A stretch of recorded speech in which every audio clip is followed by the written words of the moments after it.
Hey, welcome to my speech again. Um, Today we are going to talk about mental health.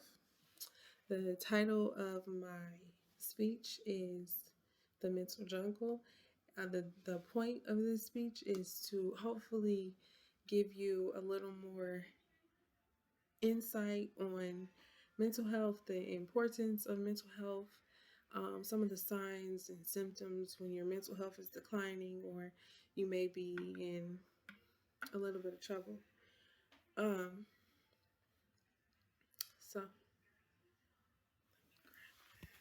sorry. Okay, better. Okay. Um, I want to be very transparent for my audience in this speech. So, I'll talk about a few of my personal connections with mental health and kind of how I think it affects our community, so to speak. Mental health for me has been a very long road.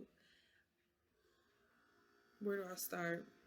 Um, from having a very traumatic childhood to growing up in my own adult experiences and some of the things that I allowed to happen in my life, and just the course of my life kind of affected my mental health when it started to do a downward spiral. And so I'll go even further towards the beginning. My background is at the Pavilion. I started there as a mental health technician. And so working on some of those units, working with the youth and seeing how mental health for them was a just what it was and how we could relate to just what it was and how we could relate to each other. Even though I was so much older than them and so much, more developed mentally and so much, past a lot of my traumatic experiences, I was still able to connect with them as if those things had just occurred in my life. So, um, yeah, I mean that in itself had been uh, a stepping stool for me. And I think I can't really speak for everyone, but I think for most of the staff, um, they all have some relatable mental health issues at some point in their life in order to help the others that we service there. Um, Mental health, is it a choice or not? Kinda. And I think kind of, I want to say kind of because um, the surface that everyone shows us is fine. It's always fine. And those are the people who have the most mental health issues.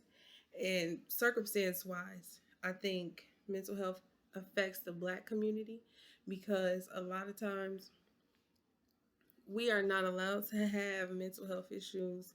That doesn't exist for us. We've worked with so many African American youth, myself, my siblings, and we weren't allowed to talk about things like that. We weren't allowed to be crazy or have issues or problems or anything. Um, is very shunned upon in the Black community, and so I think that in itself says a lot. That in itself says a whole lot to me, um, because it provokes patterns, behaviors. Um, Sometimes that's why I said kind of. Sometimes that leads to mental health was not a choice. I was born into this family, where I'm not allowed to say I have mental health issues, even though I really do feel like I have mental health issues. That wasn't a choice for me. So, yeah. Um, I I read a quote from Nelson Mandela, and it said, "It always seems impossible until it's done." Usually, when somebody is having a mental health episode and they start spiraling down, it feels impossible to get out of that. It feels impossible to get out of that cycle, to get out of that mindset, to lift yourself back up. It always seems impossible until it's done. And I think when you're in that mode, you don't think like it's anybody out there that can empathize with you or understand where you're coming from. But there is always someone, and I think that's a big reminder for us all. Even us in college, I work a full time job. I'm sure other people, we work jobs, we have kids, we're trying to keep up with our schoolwork, keep up with all of our papers and all of our speeches, and that can take that's wear and tear on your mental health, and that's kind of why I think it's super important to always check in with yourself. If you need to talk to somebody, um, reach out to places who service things like that. Advocate for yourself. Always check in with yourself to see where you are mentally. Um,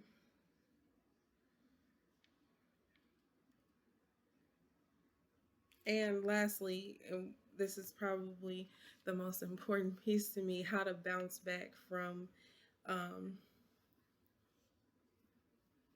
having mental health issues. I think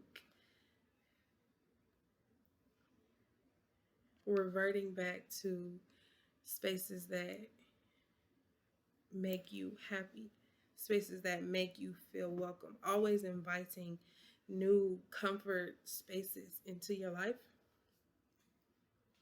Um, a lot of us have comfort zones, we have